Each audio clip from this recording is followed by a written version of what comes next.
Daydreams and Weird Facts tell Stephanie Jacobs' story, one of teen pregnancy, lost and found faith, and the journey to love and be loved. Hi, I am Nani Christine Egbuna, a 16-year-old spoken word artist and now a filmmaker. Not only is Daydreams and Weird Facts my first feature film, it is the first feature film written and co-directed by a teen author produced by Authoring Action. I need your support. In order to shoot my film in August, I have to raise $6,000 by the end of July. This money will cover the cost of professional collaborating artists and much-needed electronic equipment.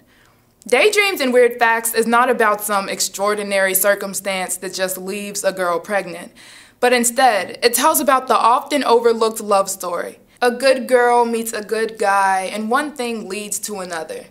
What makes this film stand out, however, are its dynamics. Stephanie's mother is hard-headed and stuck in her ways, while her stepdad is the pastor of a church. This film demonstrates how teen pregnancy affects more than just one life. It always does. Daydreams and Weird Facts is a film you will want to see. It's a film you'll want to support. So ready, set, GoFundMe.